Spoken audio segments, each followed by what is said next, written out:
Hey there, welcome back. It's time once again for the Golden Age of DC Comics 365 days when I take this well loved hardcover coffee table book given to me by one of my best friends about 2 decades ago. This has been serving my coffee table ever since. It has got a lot of attention, it's got a lot of friends interested in it, it's created lots of conversations, and I thought this would be a great opportunity to have comic book shop conversations with you every day. And we're going to talk about comic books every day for the rest of the year. 3 p.m. Eastern US. Tune in and find out. So what I do, I'm taking this book for its intended purpose. It's a 365 days book. I'm going to crack it open to today's date. We're going to look at some comic book art. We're going to read the blurb, and then we're going to talk about comic books for a couple of minutes. Every day. I love talking about comic books. I hope you do too. I hope you're having a great day. I really hope that you are able to escape the world's problems with a little bit of fiction or a floppy or a show, just something that can spirit you away and to get your imagination more buff. And yeah, escapism, everybody needs it, and we all do. And thank you for tuning in.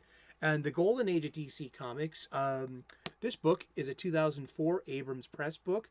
It's curated and written by Les Daniels, Chip Kidd, and Geoff Spear. There is a link in the description to the Amazon page. It's, I believe, last time I saw it was about $7.50 American.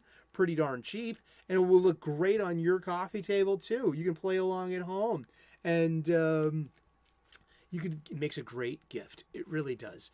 So I'm going to crack this book open. It is May the 31st. And this is art by Leonard Starr from House of Mystery number 13 in April of 1953. The theater of 1,000 thrills. Tired of television, bored with the same old run-of-the-mill movies and plays, want to see something different, really different? Then why not drop in at the theater of 1,000 thrills? All you need is a ticket and nerves of steel. You get the 2, please. I can hardly wait to get inside. I understand they go big for realism with their horror shows. And look at that. It's great. We're going to read the blurb real quick. The inspiration for this story, The Theater of 1,000 Thrills, undoubtedly came from the Grand Guignol, a Parisian institution notorious for sensational and gruesome melodrama.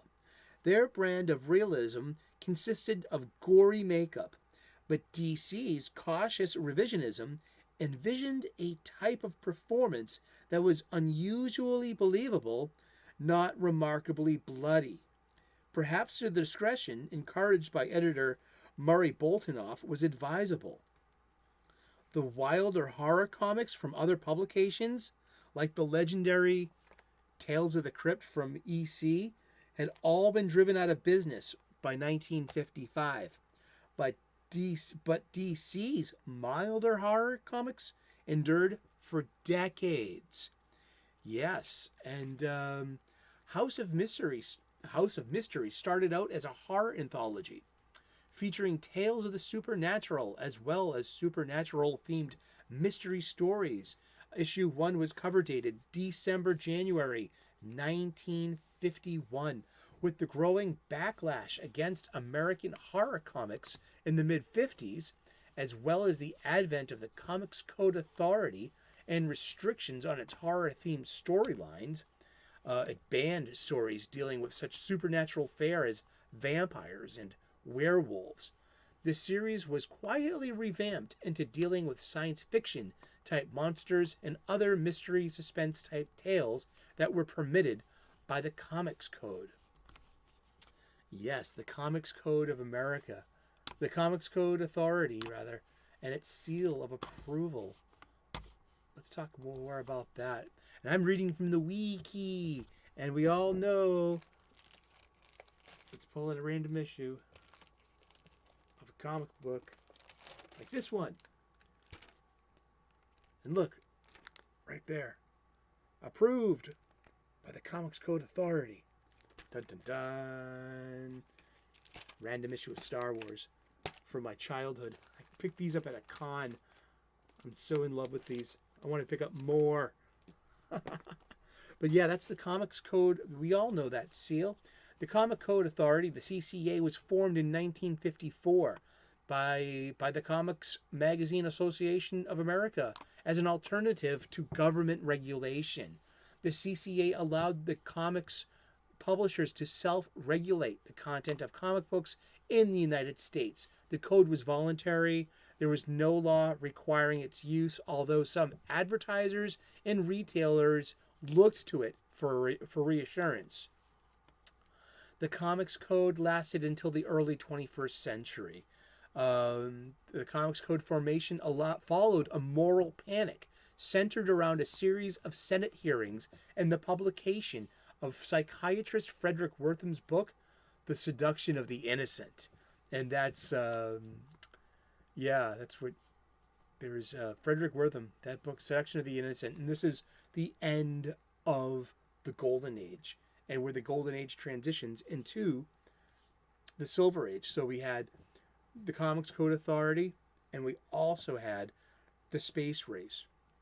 So the horror comics had to go. And EC Comics, they got bought out by DC Comics as well.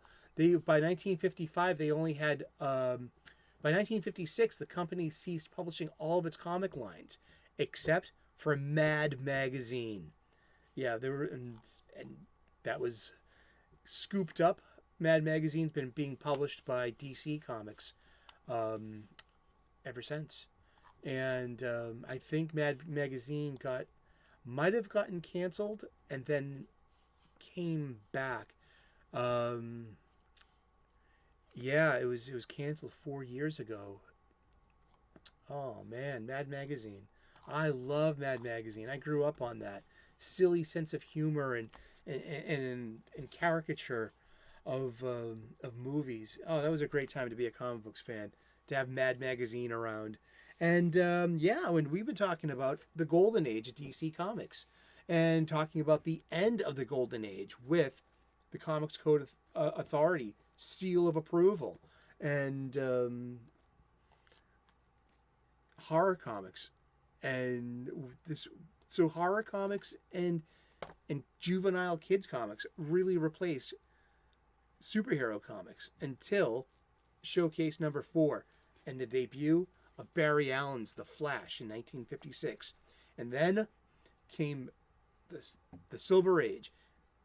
And then came the Justice League of America. And then over, across the street in Manhattan, Atlas Comics became Marvel Comics. And by the early 1960s, Marvel Comics had their market share, and they had their DC, Distinguished Competition. Enough said. Thank you so much for tuning in today. It's been the Golden Age of DC Comics, 365 days, where we're going to talk about comic books every day for the rest of the year. So tune in tomorrow, 3 p.m. Eastern U.S. We'll find out who we're talking about when we turn the page tomorrow. Please like and subscribe. I would love to earn your subscription. I make daily content about cooking, about spirituality, about comic books, bunnies, gratitude lists. I'm trying to remain positive in this ever darkening world.